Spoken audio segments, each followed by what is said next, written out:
Mummy जी आवो सोनू बेटा आओ ने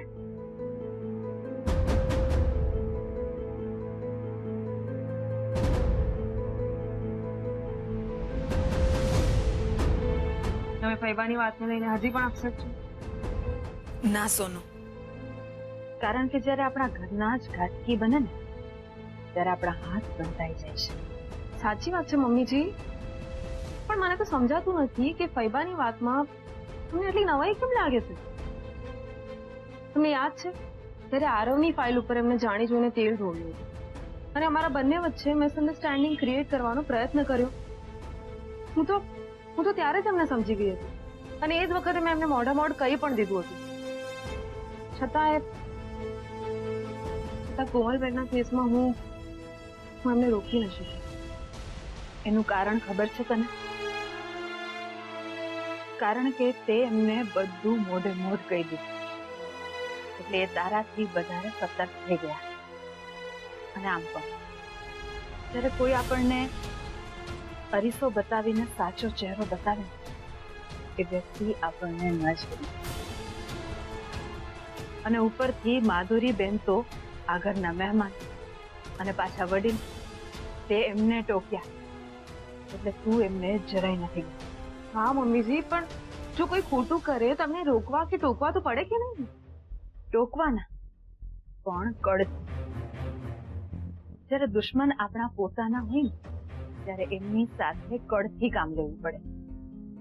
કારણ કે પારકા તો સામેથી વાર કરે જેને આપણે ઝીલી શકીએ, સમય સૂચકતા વાપરીને રોકી શકીએ. જ્યારે પોતાના આપણું ધ્યાન ના હોય ને ત્યારે પાછળથી વાર કરે એટલે આપણે ઈચ્છીને પણ કંઈ નથી કરી શકતા. તો મમ્મીજી તે કરવાનું શું? હું શું કરીશ એ તો મને નથી ખબર, પણ એક વાત નિશ્ચિત છે કે હું કોઈ કાળે મારી કોમલને દુખી નહીં થવા દઉં.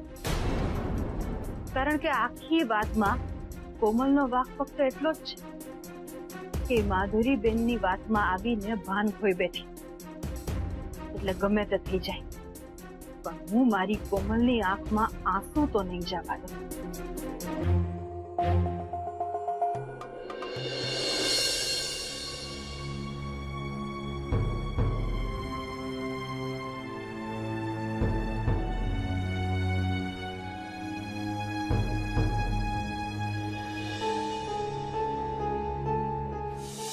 લગ્ન તો આપણે આવી રીતે જ કરવા પડશે કોમલ.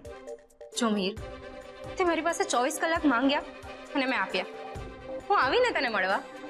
બસ આઈ ઓલ્સો લવ યુ અને એટલે જ હું અત્યારે તારી સાથે છું. બટ લગ્ન નો વેસ.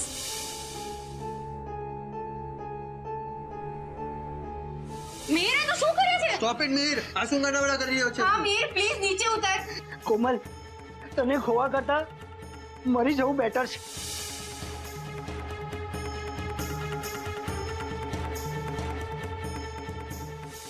મીર પ્લીઝ, તું જે કે એવું કરવા તૈયાર છું. બસ તું નહીં કરે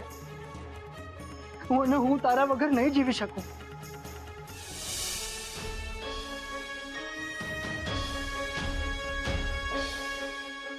લવ મીર. સતત કેમ એવું લાગે છે લગ્ન કરીને મેં ભૂલ કરી છે? ના ના, મારે આ વિશે કઈ વિચારવું જ નથી.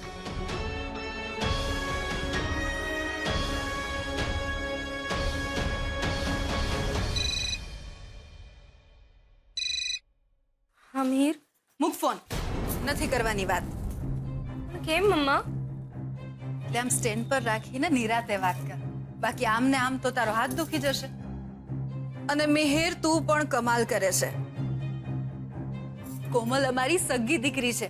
અમે એને કઈ દત્તક નથી લીધી એટલે તું એની વધારે ચિંતા કરમાં. થોડી શાંતિ રાખ. તું પણ શ્વાસ લે અને એને પણ શ્વાસ લેવા દે. શું વાત છે? અચાનક સાસુમાં આટલા સોફ્ટ અને પોઝિટિવ કેમ થઈ ગયા? અમે તમારા લગ્નને સ્વીકારી લીધા છે એટલે અમે તમને અલગ નહીં કરીએ. સાચે મમ્મા? હા દીકરા, અમારી ખુશી તારામાં છે અને તારી ખુશી મિહિરમાં છે. એટલે અમને ખરેખર હવે તારી સામે કોઈ વાંધો નથી. મીર, મમ્માએ પોતાનો માઇન્ડસેટ ચેન્જ કર્યો છે. તો પ્લીઝ તું પણ તારા માઇન્ડમાંથી બધી નેગેટિવિટી કાઢી નાખ ને. ઠીક છે કોમલ, તું કહે છે તો માની લઉં છું. તને ઘડી ઘડી વિડીયો કોલ નહીં કરીશ, પણ કોમલ તારી સાથે વાત કરવાનું મન થશે તો હું તને ફોન કરીશ. હા, ઓકે બાબા, કરજે. Good night. Good night, by.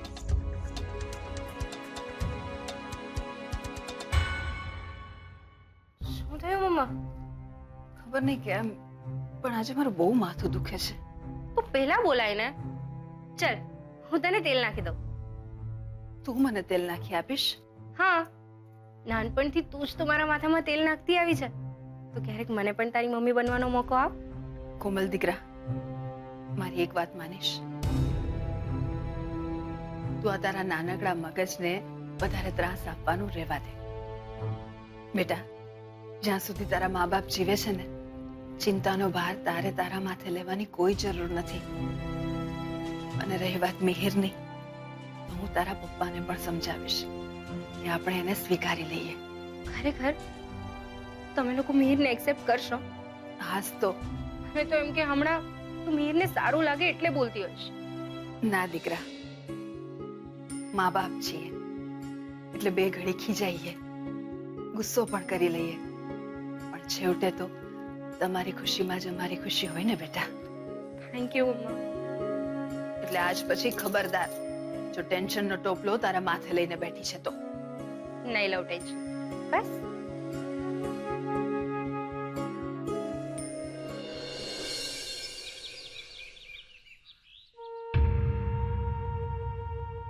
હવે બહુ થયું હો ઠાકોરજી.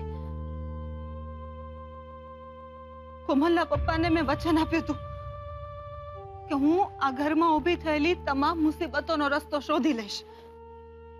એમને ગયાને આજે કેટલા બધા દિવસ થઈ ગયા અને બધું એમને એમ જ છે. ઉપરથી પાછો પેલો મિહિર કોમલને સતત ફોન કર્યા જ કરે છે. હવે બહુ થયું છે હો.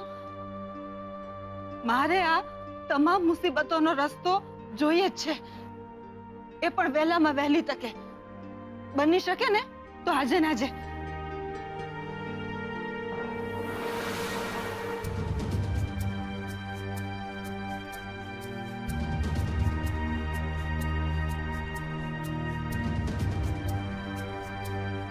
શું ચાલી રહ્યું છે? ઠાકોરજી સાથે ઝઘડો કરી રહ્યા છો? તો એ એમની જવાબદારીમાંથી છટકી જાય તો આપણે એને રોકવા તો પડે ને. બરાબર છે, તો તમારે તમને પણ ટોકવા પડશે. તમે તમારી જવાબદારીમાંથી છટકી તો ગયા છો. હું કઈ જવાબદારીમાંથી છટકી? અંગ્રેજી શીખવાની. આ ચોપડીને તો હું હાથ સુદ્ધા નથી લગાડવાની. આ જે કઈ હોળી સળગી છે ને એ અંગ્રેજી શીખવાને કારણે જ સળગી છે. સળગાવી દે આ ચોપડીઓને. મમ્મીજી, તમે બંને વાતને મિક્સ કરી રહ્યા છો અને વિદ્યાને નફરત કરીને એનું અપમાન કરી રહ્યા છો. માન્યું કે આ વિદ્યા છે, પણ આ વિદ્યા પામવાના ચક્કરમાં મેં મારી દીકરી ગુમાવી દીધી. એનું શું? મમ્મીજી, તમે તમારી દીકરી નથી ગુમાવી, મારો વિશ્વાસ કરો.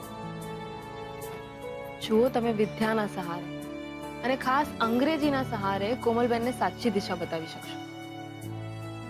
ને કોમલબેનના લગ્ન થઈ ગયા એમ વિચારીને સ્વીકારીને તમે હાર માનીને બેસી ગયા? નહીં ને? તમે પ્રયત્ન કરી રહ્યા છો ને, તમે વિચારી રહ્યા છો ને કે કોમલબેનને મિહિરથી દૂર કેવી રીતે કરી શકાય, બરાબર? તો પછી તમે અંગ્રેજી શીખવા માટે હાર માની લીધી.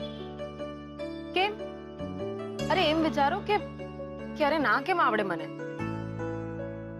તમે કોમલબેનનો હાથ નથી છોડ્યો તો બસ અંગ્રેજી શીખવાની ધગશને પણ તમે નહીં છોડો. અને રહી વાત કોમલબેનના લગ્નની, તો મને ખાતરી છે